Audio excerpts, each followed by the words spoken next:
Toquemos un tema muy importante que a lo mejor por ahí he reflexionado, pero ahora podemos aterrizar y podemos entender la neurogastronomía. Neuro, que tiene que ver con todo lo que tiene que ver con el cerebro, ¿no? Las neuronas, y la gastronomía es qué comemos. O sea, qué comemos y de qué manera nos afecta, nos ayuda en términos cognitivos del cerebro, pero también en qué manera nos afecta en términos realmente biológicos y sobre todo digestivos. Diana Payán, chef ejecutivo con maestría en planificación y gestión de los negocios de alimentos y bebidas, está con nosotros. Antes que nada, Diana, bienvenida. ¿Cómo estás? Encantada, Alfredo. Encantada de compartir con ustedes este tema tan interesante. Oye, danos una base. ¿Cómo entender la neurogastronomía? Mira, la neurogastronomía enfoca su estudio en justamente el funcionamiento del cerebro, como bien lo decías, con respecto a la comida y al acto de comer como tal. Es decir, involucra, entre otras cosas, las neuronas, los sentidos y cómo nosotros reaccionamos, incluso tomamos decisiones a futuro con respecto a lo que estamos consumiendo. Qué interesante. Esto quiere decir, cuando pensamos en nutrirnos, siempre pensamos en nutrirnos para el cuerpo, ¿no? En términos de músculo, de estar delgados, de ser ágiles, de ser fuertes, rápidos, pero no pensamos en términos de cómo nos afecta acá arriba, ¿verdad?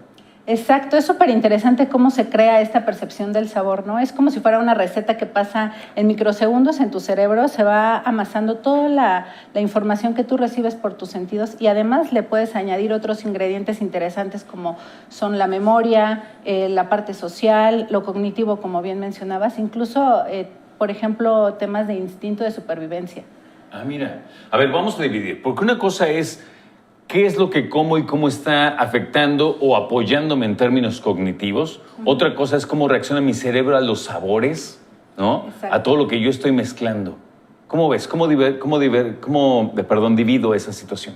Pues mira, con respecto al sabor, sabemos que los sentidos principales por los cuales se construye el sabor son el olfato y el gusto. Sin embargo, los otros tres sentidos también aportan herramientas importantes para esta construcción del sabor. El olfato, la vista, el gusto, el tacto, el oído trabajan en conjunto y nos dan información no solamente del plato, sino del entorno, ¿no? Entonces, esto es muy interesante porque además el sabor no solamente lo vas a construir con respecto a lo que percibes en boca, sino a lo que estás escuchando, a lo que estás percibiendo, a lo que estás sintiendo en ese momento. Involucra incluso emociones, ¿no?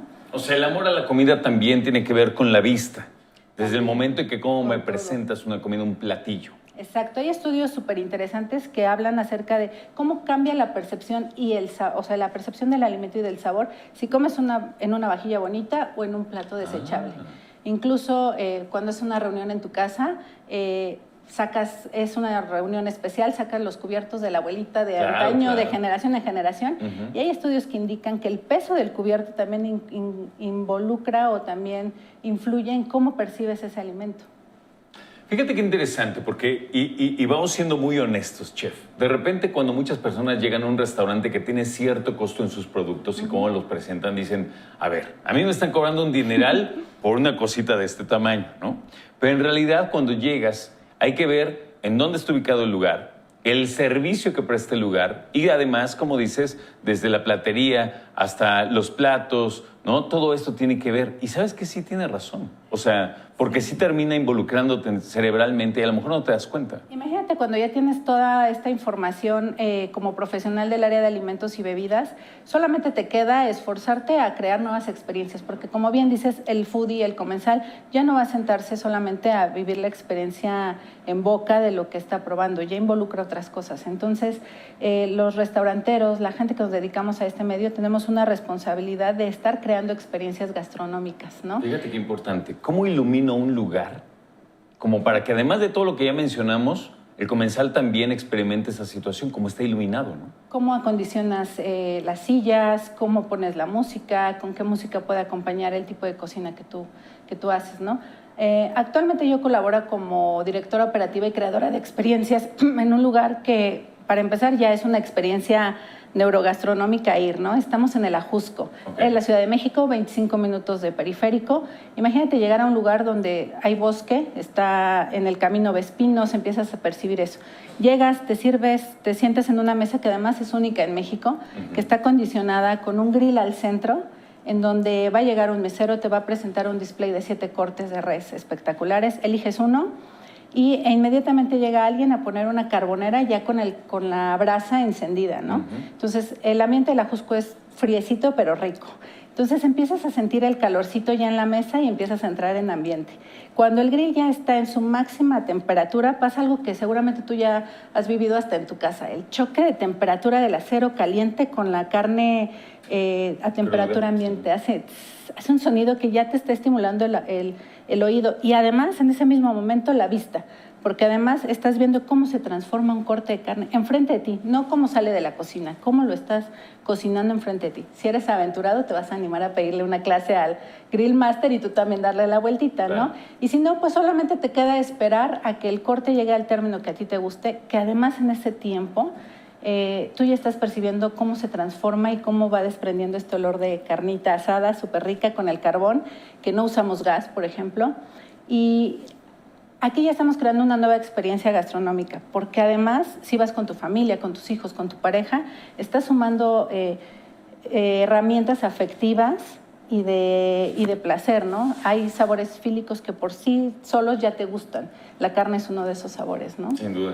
Dime qué tan grande es el movimiento de la neurogastronomía aquí en México. ¿Qué tanto se está hablando? ¿Qué tanto se está ejerciendo? Pues ya es algo que se ha venido haciendo en el mundo, o sea, en Inglaterra, en España.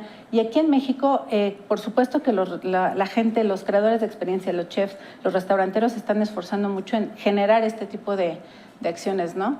Te voy a dar un ejemplo de algo que me parece fascinante, cómo puedes vivir la neurogastronomía en tu casa, ¿no? A ver. Del súper a tu casa.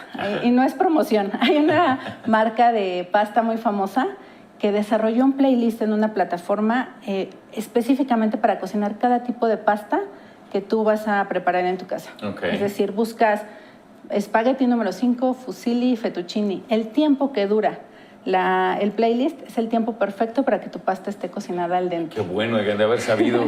Luego me queda no muy aguado, luego no está al dente. Sí, está ¿no? interesante la fusión mercadológica que hicieron acerca de la gastronomía con la música, ¿no? Y además lo estás viviendo en tu casa. Solamente es, como bien mencionabas, estar muy conscientes a veces de lo que estamos haciendo e inconscientemente lo terminas haciendo en todas las decisiones y todo lo que cocinas. Y es que, ¿sabes qué? Que hoy estamos mucho más presentes en disfrutar la comida, en estar mucho más involucrados en el procedimiento de hacer de comer y de comer mejor y de acompañar mejor. Así que hoy que tenemos tanto a nuestro alcance, hay que involucrarnos, hay que aprender más. Y si no, pues échale un grito a la chef para que nos explique. Danos tus redes, por favor. Sí, Diana Payán en Instagram, en Facebook, y ahí también me pueden escribir, hacer preguntas, todo. Estoy siempre a sus órdenes. Gracias, Diana, por estar con nosotros.